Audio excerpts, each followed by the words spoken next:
The notification sound from my phone cut through the morning air like a blade.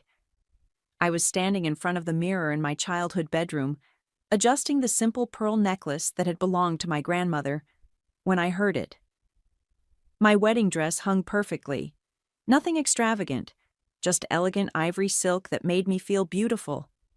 In 3 hours, I'd be walking down the aisle to marry the love of my life. I shouldn't have looked at my phone. I knew better. But something about that particular ping made my stomach clench. My name is Tatum, and I'm about to tell you about the day that changed everything. The Instagram post was already an hour old. My mother Helen had uploaded a photo of my sister Eloise at some charity luncheon, radiant in a designer dress I knew cost more than most people's rent. The caption read, "Proud of the daughter who honors the family. Blessed, charm family values. Raising them right." My hands started shaking. "Tate, you okay in there?" Ariel's voice drifted through the door. My best friend since college had been my rock through everything, and she was the only family member I needed today. "Come in," I called, setting the phone face down on the vanity. Ariel stepped inside, stunning in her burgundy maid of honor dress. She took one look at my face and her expression darkened. What did they do now? I handed her the phone without a word. "Oh, hell no." Ariel's voice went dangerously quiet as she read. "Today? She posted this today? An hour ago." My voice sounded hollow even to my own ears. Ariel scrolled through the comments, her face growing more furious by the second. "Tatum, don't read these. Please." But I already had. Aunt Catherine. "Some daughters understand loyalty." Cousin Marcus. "Glad to see one of Helen's girls turned out right." Uncle David. "Tatum always was the difficult one." The difficult one. That phrase had followed me my entire life. Difficult because I asked questions. Difficult because I didn't smile and nod when they criticized my career, my choices, my husband-to-be. Difficult because I refused to pretend their toxic behavior was normal. "Where's Blaze?" I asked, needing to see his face, to remember why I was doing this despite the empty chairs that should have held my parents.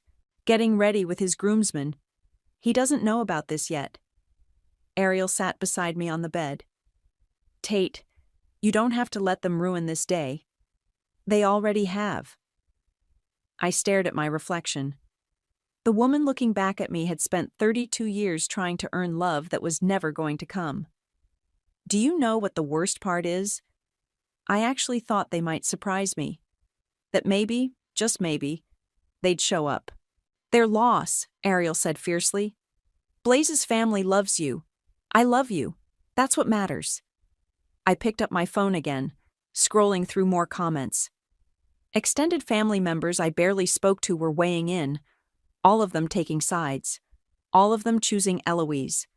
"Look at this," I said, showing Ariel a comment from my mother's sister. "Catherine says I'm an embarrassment to the family name, because I'm marrying a contractor instead of a lawyer, because I didn't go to their precious country club wedding last month." "You were working," Ariel reminded me. "That project launch couldn't wait." "It doesn't matter. Nothing I do will ever be enough." I stood up, smoothing down my dress. "You know what? I'm done caring." Ariel's phone buzzed. She glanced at it and winced. "Tate." "What now?" "Your mom just shared the post to Facebook. It's getting more comments." I took the phone and read the new messages. More family members chiming in. More people who hadn't spoken to me in years suddenly having opinions about my life choices. Then I saw it. A comment from my father, Matthew. "Eloise has always been our pride and joy. Some children understand what family means." The words hit me like a physical blow. Today, on my wedding day. They were publicly disowning me while I was getting ready to walk down the aisle.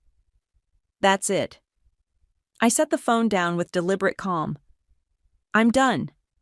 "Done with what?" I looked at Ariel, and for the first time in hours, I smiled. It wasn't a happy smile. It was something else entirely. They're about to learn who I really am. Ariel studied my face. Tatum, what are you thinking? I'm thinking, I said, picking up my bouquet, that some lessons are a long time coming. The church bells started ringing in the distance. It was time. The wedding was beautiful. Blaze's family filled the church with warmth and laughter, and when I walked down that aisle, his face lit up like I was the only person in the world. We danced, we celebrated, and for a few precious hours, I almost forgot about the empty chairs in the front row. But the next morning, reality came crashing back. Coffee's ready, Blaze called from the kitchen of our apartment. We'd decided to postpone the honeymoon for a few weeks, wanting to settle into married life first. I padded out in my pajamas, still wearing my wedding ring, still feeling like I was floating, until I saw the stack of mail on the counter. Bank statement came, Blaze said, kissing my forehead. And something from your parents' mortgage company. My stomach dropped. I'd been dreading this moment for 2 years. Tate, you okay? I picked up the envelope with shaking hands. It was addressed to me, not them, because I was the one who'd been paying their mortgage since Dad lost his pension in that investment scandal. I need to tell you something, I said, sinking onto a bar stool. Blaze set down his coffee mug. What's wrong? Remember when I told you my dad was doing well financially? That they owned their house outright? Yeah, that was a lie. Well, not my lie. Theirs. I opened the envelope, scanning the payment confirmation. Dad lost everything 2 years ago. Bad investments. Some kind of Ponzi scheme. They were about to lose the house. Blaze stared at me. Tatum, what did you do? I took over the mortgage payments. Anonymously. They think it's some kind of bank error or restructuring deal. I laughed bitterly.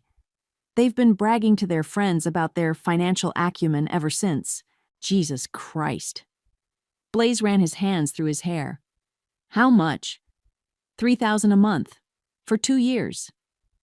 $72,000. His voice was flat. You've given them $72,000, and they don't even know it. They would never have accepted help from me. You know that. I'm the difficult daughter, remember? Blaze sat down across from me. Why didn't you tell me? Because I knew you'd try to talk me out of it. And because... I trailed off, staring at the payment stub. Because I kept hoping that maybe if I proved I was reliable, if I showed them I could take care of them, they'd finally see me as worthy. And instead, they skipped your wedding to publicly humiliate you on social media. Pretty much. Blaze was quiet for a long moment. Then he reached across the table and took my hand. What do you want to do?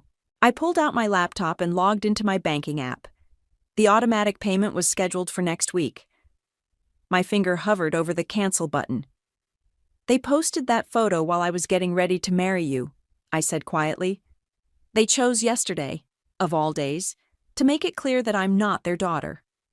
Not really. So cancel it. It's not that simple. They'll lose the house. That's not your problem anymore. I stared at the screen. $72,000, 2 years of sacrifice, 2 years of hoping that maybe, just maybe, they'd love me enough to show up for the most important day of my life. You know what the worst part is? I said. Last month, at Eloise's country club wedding, Mom cornered me in the bathroom. She said I was selfish for not being there for family events, that I didn't understand what loyalty meant. While you were literally paying for their house. While I was literally paying for their house.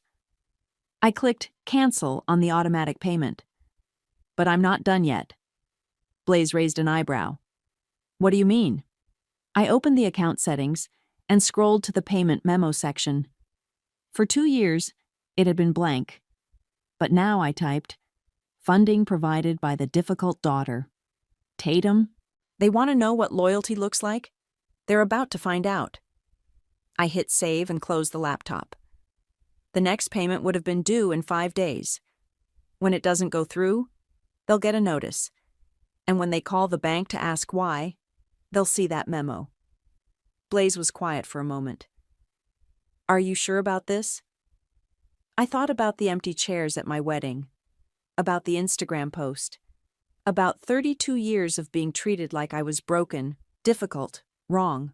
I've never been more sure of anything in my life. My phone buzzed with a text from Ariel.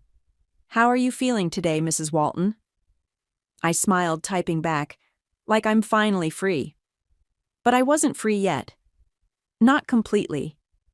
There was still one more thing I needed to do. 3 weeks later, the envelope arrived. I was working from home when the mail carrier knocked. Certified letter, he said, handing me the clipboard to sign. Needs to go to a Matthew Fletcher, but it's being forwarded to this address. My heart hammered as I signed my name. The return address made my mouth go dry. First National Bank, Foreclosure Department. Thanks, I managed, closing the door with shaking hands. The envelope was thick, official-looking. I knew what was inside before I even opened it. Final notice of foreclosure. 30 days to bring the account current or face eviction proceedings. I sat at my kitchen table, staring at the letter. The amount due was staggering. Not just the missed payment, but late fees, legal costs, processing charges. Nearly $4,000. My phone rang. Blaze. Hey, how's your day going? His voice was warm, normal. He had no idea I was holding the nuclear bomb that would destroy my parents' carefully constructed life. Interesting, I said. The foreclosure notice came. Silence. Then, Jesus, how do you feel? Honestly? Terrified and exhilarated and sick to my stomach. You don't have to do anything with it, you know. You could just let it sit there. I walked to my desk and pulled out a manila envelope. No, I'm done letting things sit. What are you going to do? I spread the foreclosure notice on my desk, then opened my laptop. It took me 30 seconds to find Mom's Instagram post from my wedding day. I screenshotted it, printed it out, and grabbed a red pen. Tatum? I'm here. I circled the words, honors the family, in red ink, then drew an arrow pointing to it. In the margin, I wrote, define honor. What are you doing? Sending them a care package. I folded the Instagram printout and slipped it into the envelope with the foreclosure notice. They want to know what family loyalty looks like? They're about to get a masterclass. I pulled out a piece of my personal stationery. The expensive kind Mom had always insisted was proper. And wrote, Dear Mom and Dad, I thought you might find this interesting reading. Maybe perfect daughters come with deep pockets. Love, your difficult daughter. Tatum, are you sure about this? I sealed the note in with the other papers. They made their choice on my wedding day. Now they get to live with the consequences. But I wasn't finished. I walked to my bedroom and pulled out the wedding album Ariel had rushed to get printed. I flipped to my favorite photo, Blaze and me during our first dance, both of us laughing at something he'd whispered in my ear. We looked so happy, so in love. I slipped the photo into the envelope. What was that? Blaze asked. A reminder of what they missed. I addressed the envelope to my parents' house, the house I'd been paying for, and walked to the mailbox before I could change my mind. The next morning, Ariel called. Did you see your mom's Facebook? She asked without preamble. No, I deleted the app. Why? She posted some cryptic quote about betrayal and ungrateful children. Very passive-aggressive, even for her. I laughed. They got my package. What package? I told her everything. The foreclosure notice, the Instagram printout, the wedding photo. Holy shit, Tatum. You really did it. I really did it. How do you feel? I thought about it. Like I'm finally fighting back instead of just taking it. Good. It's about time. Ariel paused. But you know they're going to call, right? Probably today. As if on cue, my phone started buzzing. Mom's number. Speak of the devil, I said. Are you going to answer?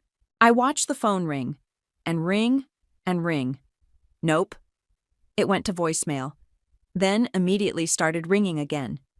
They're persistent, Ariel said. They're desperate. I turned the phone face down. Let them sweat. The phone rang 6 more times over the next hour. Each time, I let it go to voicemail. I didn't listen to the messages. Around noon, Eloise called. Tatum, what the hell did you send Mom and Dad? The truth. They're freaking out. Mom's been crying all morning, and Dad locked himself in his office. Maybe they should have thought about that before they publicly humiliated me. This is about your wedding? Tatum, that was just a misunderstanding. No. My voice was steel. It wasn't a misunderstanding. It was a choice. They chose to skip my wedding and shame me online instead. Now they get to live with what that choice cost them. You're being vindictive. I'm being honest. For the first time in my life. Eloise was quiet for a moment. What do you want from them? Nothing. That's the point. Tatum, please. They're your parents. Are they? Because parents show up for their children. Parents don't publicly humiliate them. Parents don't treat them like they're broken. I hung up and turned off my phone. The war had officially begun. Helen was having brunch with her book club when the envelope arrived. I know this because Ariel's mom, Sandra, was there, and Sandra called Ariel the moment it happened. Your mom opened a manila envelope right there at the table, Sandra told Ariel over the phone. She went completely white, like scary white. Then she started shaking. Ariel had me on 3-way calling. What did she do? She shoved everything back in the envelope and said she had to leave. Emergency at home. But not before I saw her hands trembling so bad she could barely hold her coffee cup. I felt a twisted satisfaction hearing this. For 32 years, my mother had been the picture of composure. Nothing rattled Helen. Nothing made her lose control in public. Did you see what was in the envelope? I asked. Just a glimpse. Some kind of official document. And a photo that looked like it was from a wedding. After Sandra hung up, Ariel whistled low. Damn, Tate. You really got to her. Good. What I didn't know was that Mom had been lying to her book club friends for 2 years. She'd been telling them that Dad's early retirement was planned, that they'd paid off their mortgage and were living comfortably on investments. She'd even bragged about their financial advisor, who'd restructured their payments to practically nothing. Now she was sitting in her car outside the restaurant, staring at a foreclosure notice that proved every word was a lie. According to Eloise, who called me that evening despite my phone being off, Mom came home in full panic mode. She was hyperventilating, Eloise said when I finally turned my phone back on. Dad had to get her a paper bag to breathe into. Dramatic as always. Tatum, this isn't funny. They're talking about losing the house. They are losing the house. That's what happens when you don't pay your mortgage. But you were paying it. For 2 years. Was. Past tense. Eloise was quiet for a moment. Why didn't you tell me? Tell you what? That Dad was in trouble. That you were helping them. I laughed bitterly. When would I have told you? At your country club wedding that I missed because of work. Or maybe during one of our heart-to-heart conversations that never happen because you only call when there's drama. That's not fair. Fair? You want to talk about fair? I've been keeping your parents afloat for 2 years while they treated me like garbage. And you want to lecture me about fair? They're your parents too. Are they? Because they sure didn't act like it on my wedding day. I could hear Eloise crying. Tatum, please. They made a mistake, but this is too much. They could end up homeless. They have 30 days to figure it out. They don't have $4,000. Then maybe they should ask their perfect daughter for help. The line went quiet. Then Eloise whispered, I don't have it either. What? Brendan and I, we're maxed out on credit cards. The wedding, the honeymoon, the new car. We're drowning. This was news to me. Golden child Eloise, who'd never wanted for anything, was broke. How broke? $23,000 in credit card debt. We can barely make minimum payments. I sat down hard on my couch. Jesus, Eloise. We were hoping Dad would help us consolidate, but now? She started crying harder.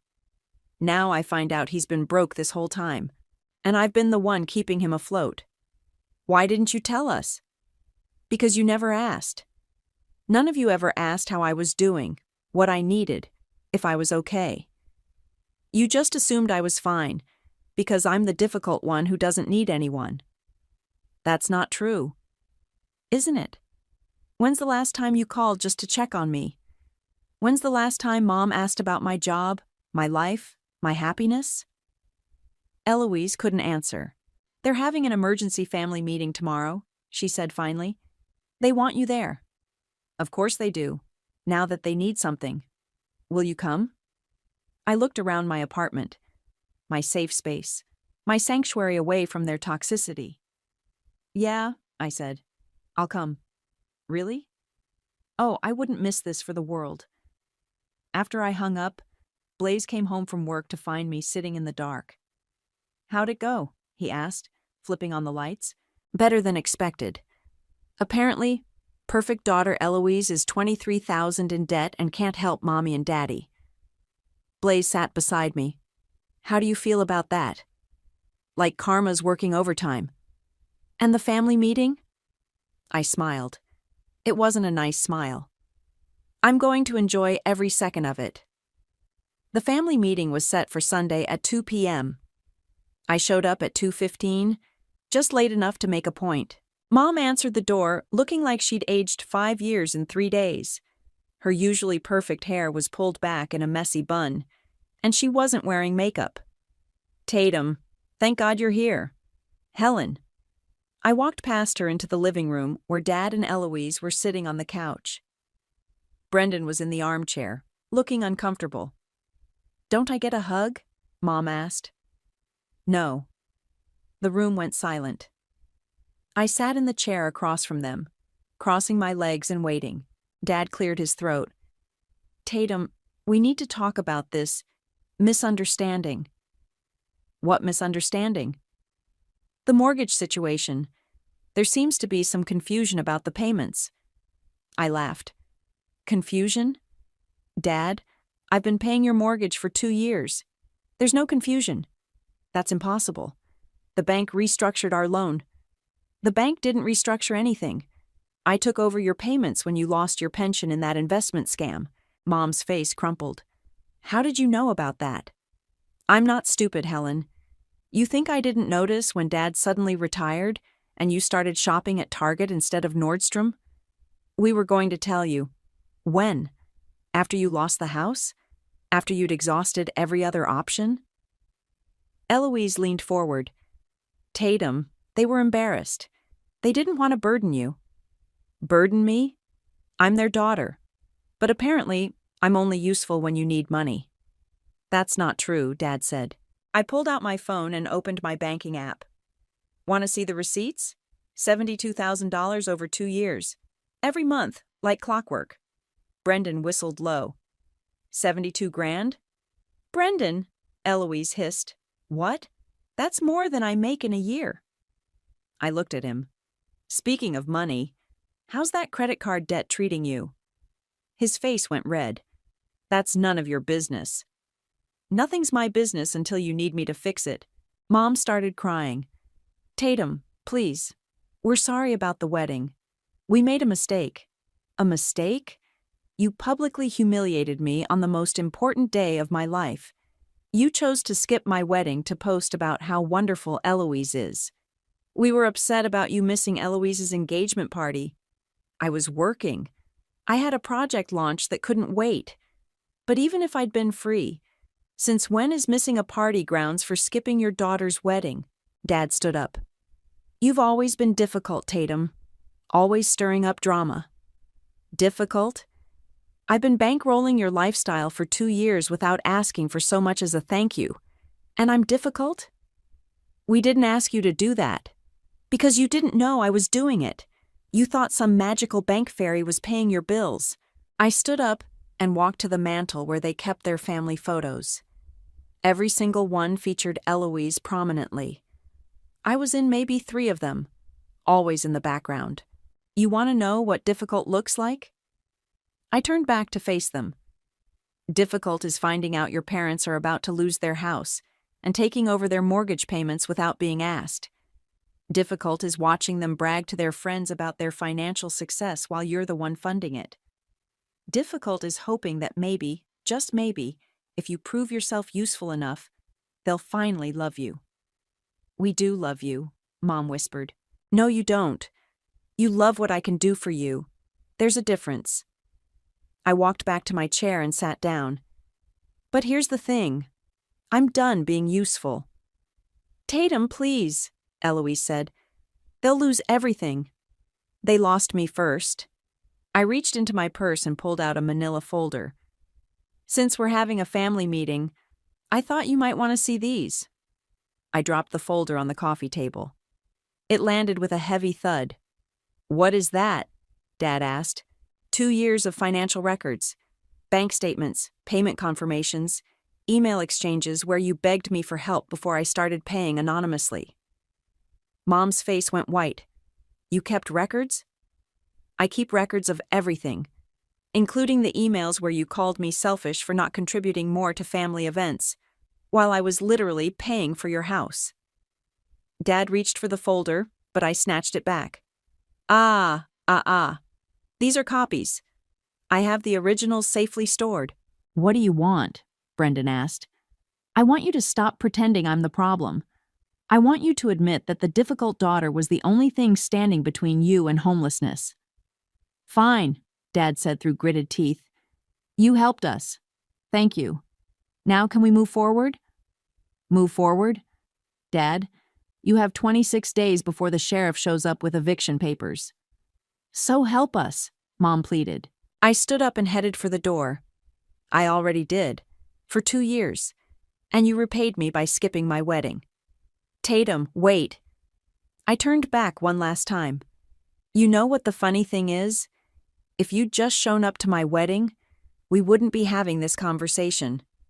I would have kept paying forever, just grateful for the crumbs of affection you threw my way. I opened the door. But you couldn't even give me that. So that's it? Eloise called after me. You're just going to let them lose everything? I'm not letting them do anything. They did this to themselves. I walked to my car, leaving them sitting in the house I'd been paying for, finally understanding exactly who their difficult daughter really was. I was halfway home when my phone rang. Unknown number. Tatum, it's Catherine. Mom's sister. I hadn't spoken to her since Christmas 2 years ago. Hi, Catherine. Can we meet? I have something you need to know. About what? About your family. About Brendan. About things that aren't what they seem. I pulled into a Starbucks parking lot. What kind of things? Not over the phone. Can you meet me at the diner on 5th Street? The one near the old movie theater? When? Now. 20 minutes later, I was sitting across from my aunt in a cracked vinyl booth. Catherine looked nervous, fidgeting with her coffee cup. I should have called you sooner, she said, but I didn't know how bad things had gotten until today. What are you talking about? Helen called me after your meeting. She's desperate, Tatum, begging me to talk sense into you. And I told her she made her bed. Catherine leaned forward. But there's something else. Something about Brendan that your sister doesn't know. My stomach clenched. What about him? He's been pawning things. Family heirlooms. Your grandmother's jewelry that was supposed to go to you and Eloise. What? I saw him at Murphy's pawn shop last month. He was selling your grandmother's pearl necklace. The one she wore in her wedding photo. I felt sick. Does Eloise know? I don't think so. But that's not all. Catherine pulled out her phone and showed me a photo. I followed him after that. He went to 3 more pawn shops that day. The photo showed Brendan coming out of a shop with a satisfied look on his face. How long has this been going on? At least 6 months. Maybe longer. Catherine put her phone away. Your parents think he's this perfect son-in-law, but he's been stealing from the family to pay off his debts. Jesus Christ. There's more. I have a friend who works at the bank. She told me Brendan tried to get a loan using your parents' house as collateral. Last week. He what? He forged Matthew's signature on a loan application.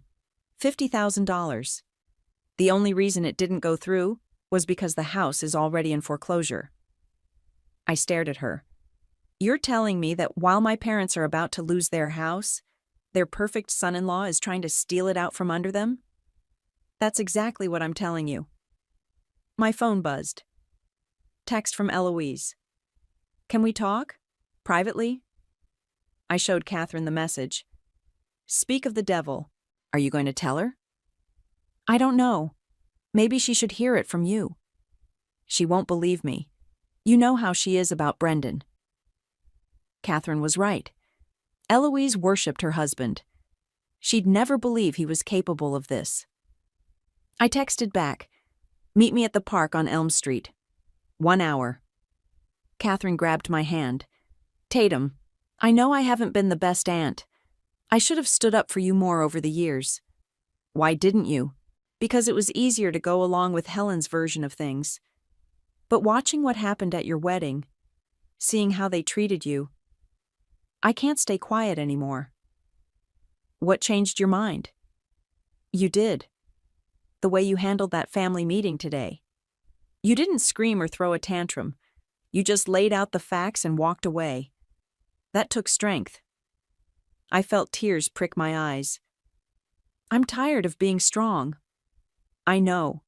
But you're the only one in this family who sees things clearly. An hour later, I was sitting on a park bench watching Eloise walk toward me. She looked exhausted, her usually perfect appearance disheveled. Thank you for meeting me, she said, sitting down. What do you want, Eloise? I want to apologize. For everything. For the wedding. For not standing up for you. For being a terrible sister. Okay. That's it? Just okay? What do you want me to say? That it's fine? That I forgive you? Because I don't. Eloise started crying. I know I don't deserve it, but I need your help. With what? I'm pregnant. I stared at her. What? 8 weeks. I found out yesterday. Congratulations. Tatum, I can't bring a baby into this mess. Brendan and I are drowning in debt. My parents are about to be homeless, and I just found out. She trailed off. Found out what? That Brendan's been lying to me. About everything. The debt is worse than he told me. Much worse. I thought about what Catherine had said. About the pawned jewelry and the forged loan application. How much worse? 40,000. Maybe more. He's been hiding credit cards from me. Eloise, there's something else you need to know. What? I looked at my sister. Really looked at her. For the first time in years, she seemed vulnerable. Human. Brendan's been stealing from the family. That's impossible. Catherine saw him pawning Grandma's jewelry. He tried to take out a loan against Mom and Dad's house without their permission. Eloise went very still. You're lying. I wish I was. She buried her face in her hands. Oh God, what am I going to do? For the first time in my life, I felt sorry for my sister. The golden child was finally seeing that her perfect life was built on lies. I don't know, I said honestly, but you have a choice to make. What choice? You can keep playing the victim, or you can finally tell the truth. 2 weeks later, the eviction notice was posted on my parents' front door. I know because Georgia Walton, their nosy neighbor, took a photo and posted it on the neighborhood Facebook group with the caption, "Sad to see the house on Maple Street getting foreclosed. I thought the family was doing well." The post got 43 comments in 2 hours. By evening, it had been shared to 3 other local groups. Ariel called me at work. Tate, you need to see this. It's everywhere. What's everywhere? The foreclosure. Someone posted a picture of the notice on your parents' door. People are talking. I pulled up Facebook on my work computer. The comments were brutal. Didn't they just throw a huge wedding for their daughter? I heard Matthew was bragging about his investments at the country club last month. Helen was posting vacation photos from Napa just last week. Guess that financial advisor wasn't so great after all. I scrolled through dozens of comments from people I'd grown up with, neighbors, family friends. Everyone was speculating about what had happened. Then I saw Mom's response, posted an hour ago. This is a temporary situation due to banking errors. We're working with our legal team to resolve it quickly. Thank you for your concern. Banking errors. Even now, she couldn't tell the truth. My phone rang. Dad. Tatum, you need to fix this. Fix what? This social media nightmare. People are calling us, asking questions. Your mother is humiliated. Maybe she should have thought about that before she humiliated me. This is different. This is public. So was your Instagram post about Eloise being the daughter who honors the family. That was a mistake. No, Dad. This is karma. I hung up and went back to work. But I couldn't concentrate. Every few minutes, I found myself refreshing the Facebook post, watching the comments multiply. At 3 p.m., my phone buzzed with a text from Eloise. I need to see you. Emergency. I found her sitting in her car outside my office building, crying so hard she could barely speak. Eloise, what happened? I confronted Brendan. About the jewelry, about the loan application, about everything. And he didn't deny it. He said he was trying to protect me from the stress. She wiped her nose with a tissue. Then he said it was all your fault anyway. My fault? He said if you hadn't stopped paying the mortgage, none of this would have happened. That you're destroying the family out of spite. I felt my anger flare. And what did you say? I told him he was wrong. That you'd been supporting Mom and Dad for years while they treated you like garbage. She looked at me with red-rimmed eyes. I told him I was ashamed of how we'd all treated you. How did he take that? He said I was choosing you over him. That I was being manipulated. She started crying again. So I left. Left? I packed a bag and left. I'm staying at Catherine's. I stared at my sister. In 32 years, I'd never seen her stand up to anyone. What about the baby? I don't know. I can't think about that right now. She pulled out her phone. Tatum, I want to do something, but I need to know you're okay with it. What? I want to tell the truth. Publicly. About everything. Eloise. No, listen. I've been complicit in this lie for too long. People deserve to know that you're not the villain here. You don't have to do that. Yes, I do. For you. For me. For this baby. She put her hand on her stomach. I don't want to raise a child in a family built on lies. That evening I was making dinner when Blaze came home with a strange look on his face. You need to see this, he said, handing me his phone. It was a Facebook post from Eloise, posted 20 minutes ago. The caption was long, raw, and brutally honest. I need to tell the truth about something. My family's losing our childhood home, and people are speculating about why. The truth is, my father lost his pension 2 years ago in bad investments. My sister Tatum has been secretly paying their mortgage ever since, without any recognition or thanks. She's given them over $70,000 of her own money, while they criticized her life choices and treated her like she was broken. When she got married 3 weeks ago, my parents chose to skip her wedding and instead posted on social media about how I was the good daughter. That same day, Tatum stopped the payments. Not out of spite, but because she finally realized she deserved better. I have been complicit in a lie that painted my sister as difficult when she was actually the only thing keeping our family afloat. I'm ashamed of how we treated her, and I'm sorry it took losing everything for me to find the courage to speak up.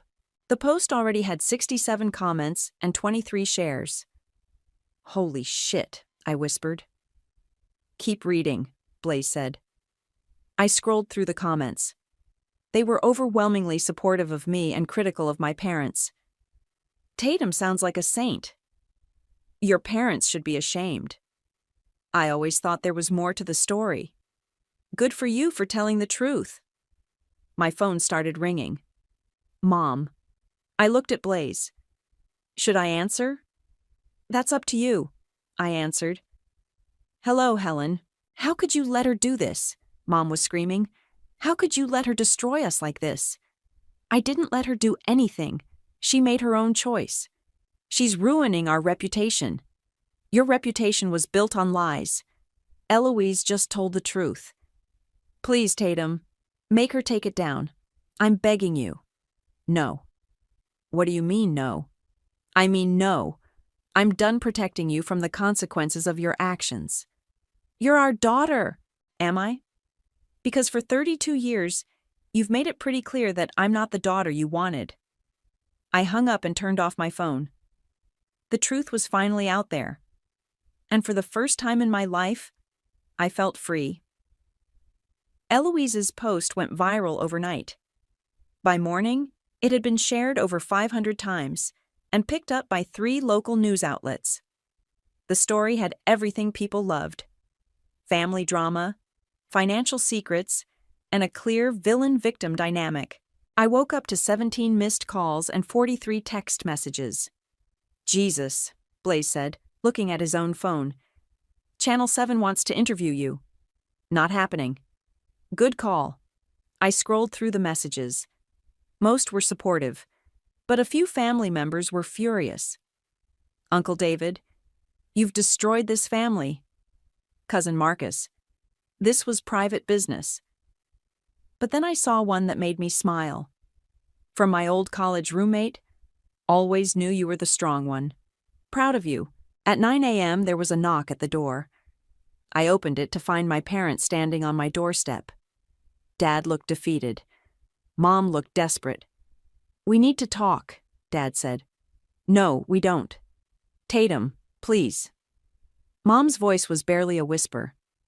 I know we messed up, but we're still your parents. Are you? Because parents don't skip their daughter's wedding. Parents don't publicly humiliate their children.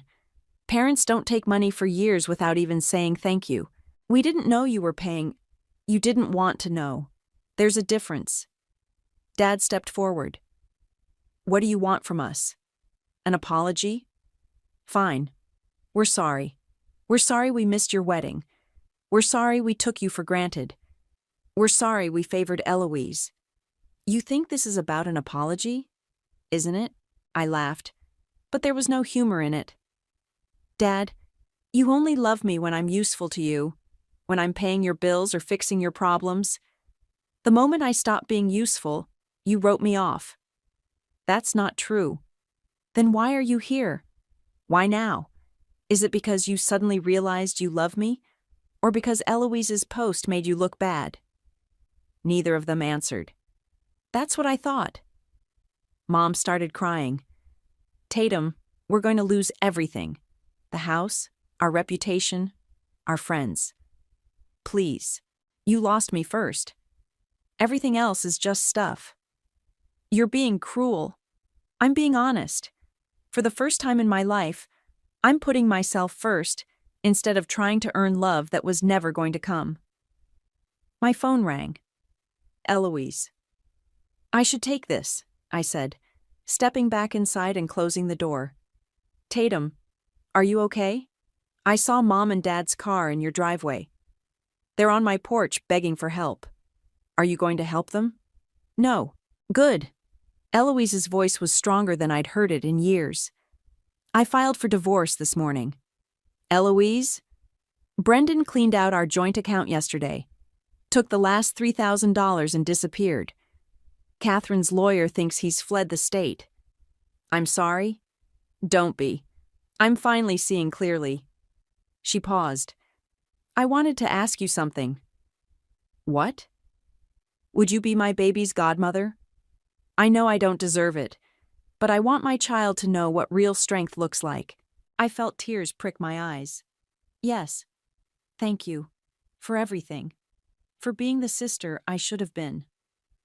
After we hung up, I opened the door. My parents were still standing there. "We heard you talking to Eloise," Mom said. "Is it true about Brendan?" "Ask her yourself." "Tatum, please. We have nowhere else to go." "You have each other. That's more than you gave me." Dad's face hardened. "Fine. But don't expect us to come crawling back when you realize what you've done." "I won't." They walked away without another word. That evening, Ariel came over with champagne and takeout. "How are you feeling?" she asked, settling onto my couch. "Free, sad, relieved, guilty, all at once." "The guilt will pass." "Will it?" "Tate, you gave them everything for 2 years. Your money, your energy, your hope. They gave you nothing but criticism and rejection. You don't owe them anything else." We ate in comfortable silence, watching the sun set through my living room window. "I'm deleting all my social media," I said finally. "Good idea." I pulled out my phone and opened Facebook one last time. Before deactivating my account, I posted a single photo, my wedding picture with Blaze, both of us laughing during our first dance. The caption read, "Built my life on love, not lies." I hit post and then deleted the app. My phone buzzed with a message notification. "Unknown number. I need to see you. Eloise." I showed the message to Ariel. "What do you think she wants?" "Only one way to find out." I typed back, "When?" "Tomorrow. I have something to give you." I set the phone aside and looked around my apartment.